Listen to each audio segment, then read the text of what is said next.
যোৱা 19 তাৰিখে আমাৰ সকলোৰে মৰমৰ তথা অসমৰ সংগীত জগতৰ লুটাতৰা স্বৰূপ জুবিন গাৰ্গৰ আকস্মিকভাৱে তেওঁ যি মৃত্যুবৰণ কৰিলে, তাৰ কাৰণে আমি সমগ্ৰ অসমবাসীৰ লগতে আজি উৰিয়ামঘাটবাসীও আমি শোকত মিয়মান হৈছোঁ।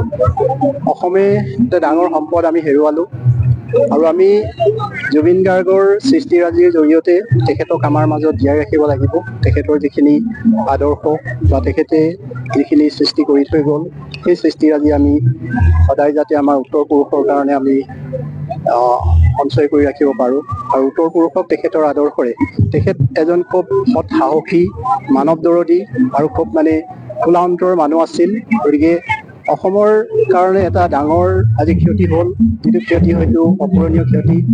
আমি নাজানো অসমত দ্বিতীয় এজন জুবিন গাৰ্গৰ সৃষ্টি হ'বনে নহয়, কিন্তু আমি আশা কৰিম জুবিন গাৰ্গ য'তেই নাথাকক তেওঁ শান্তিৰে থাকক, সুখেৰে থাকক। আৰু আমি আজি উৰিয়ামঘাটবাসী বিভিন্ন দল সংগঠন তথা জাতি জনগোষ্ঠী একত্ৰিত হৈ তেখেতৰ আত্মাৰ সদ্গতি অৰ্থে মৌন সমদল উলিওৱা হৈছে। আৰু আমি সকলোকে আন্তৰিক শুভেচ্ছা জনাইছো।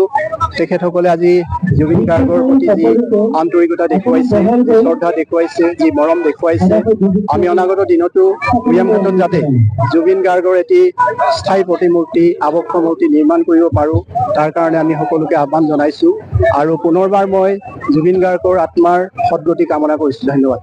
হয়, আজি আমি উৰিয়ামঘাটৰ জুবিন অনুৰাগী তথা জুবিনক ভাল পোৱা ব্যক্তিসকলৰ লগত সহযোগত আমি উৰিয়ামঘাটবাসী ৰাইজে জুবিন নামৰ সত্তাটোক চিৰদিনৰ বাবে যে অসমীয়াৰ হৃদয়ত যাতে জিলিকি থাকক বা হৃদয়ত যাতে তেখেতৰ অন্তৰত স্থান পোৱাৰ মানসেৰে আমি আচলতে আজি প্ৰজ্বলিত মমবাতিৰে আজি তেখেতক আমি আত্মাৰ সদ্গতিৰ বাবে আমি মৌন শোভাযাত্ৰা অনুষ্ঠিত কৰিছিলোঁ। আৰু আমি এই মৌন শোভাযাত্ৰাৰ পিছত আচলতে আমি এই তেখেতৰ প্ৰতি ৰাজহুৱা শ্ৰদ্ধাঞ্জলি অনুষ্ঠানতে আমি এটা কথা আমি পণ লৈছোঁ, এই জুবিন গাৰ্গৰ এই ৰাজহুৱা আদ্যশ্ৰাদ্ধ অনুষ্ঠানটো আমি উৰিয়ামঘাটৰ এই ৰাজহুৱা ভৱনৰ প্ৰাংগণত আমি অনুষ্ঠিত কৰিম বিভিন্ন দল সংগঠনৰ লগতে উৰিয়ামঘাটৰ বাকী ৰাইজৰ সহযোগত। আৰু আমি পূৰ্বতে কৈ আহিছিলোঁ, তেখেত যিদিনাখন মহাপ্ৰয়াণ হৈছিল সেইদিনাখনে আমি ঘোষণা কৰিছিলোঁ যে উৰিয়ামঘাটত এটা সুবিশাল প্ৰতিমূৰ্তি আমি স্থাপন কৰিম। বা আজিও আমি বিভিন্নজন ব্যক্তিৰ মত লৈ আমি এটা কথা ঘোষণা কৰিছোঁ যে জুবিন গাৰ্গে এটা প্ৰতিমূৰ্তি স্থাপন কৰি অনাদি অনন্ত কালৰ বাবে নতুন প্ৰজন্মই যাতে তেখেতৰ সৃষ্টিৰাজিক লৈ ফুৰিব পৰাকৈ যাতে তেখেতৰ এটা সুবিশাল প্ৰতিমূৰ্তি আমি উৰিয়ামঘাটৰ মাজমজিয়াত স্থাপন কৰিম বুলি আজি পণ লৈছোঁ।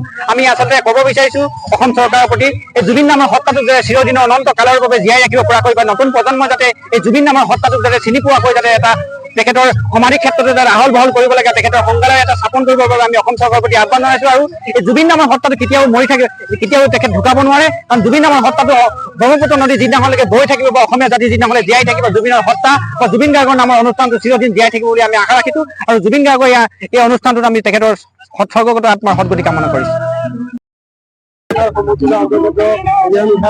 উৰিয়ামঘাটৰ মাজমজিয়াত স্বতঃস্ফূৰ্তভাৱে ৰাইজ ওলাই আহিছে আৰু বিভিন্ন দল সংগঠনৰ লগতে বিভিন্ন জাতি জনগোষ্ঠীৰ ৰাইজে আজি উৰিয়ামঘাটৰ মাজমজিয়াত আহি মমবাতিৰ সৈতে সম্বোধন কৰি জুবিন গাৰ্গক শ্ৰদ্ধাঞ্জলি জ্ঞাপন কৰিছোঁ। আৰু আপোনালোকে নিশ্চয় দেখিছে আজি প্ৰায় 10,000তকৈ অধিক উৰিয়ামঘাট সীমান্ত অঞ্চলৰ ৰাইজে স্বতঃস্ফূৰ্তভাৱে আমাৰ এই শ্ৰদ্ধাঞ্জলি অনুষ্ঠানত গোট খাইছে। আমি সকলোৱে জানো জুবিন এক অসমীয়া জাতি সত্তা আছিল। জুবিন কেৱল এক ব্যক্তি নহয়, জুবিন এক বৃহৎ অনুষ্ঠান আছিল। জুবিনক ভাল পোৱা ব্যক্তি হয়তো অসমত এজনো ওলাব, আমি সকলোৱে জানো।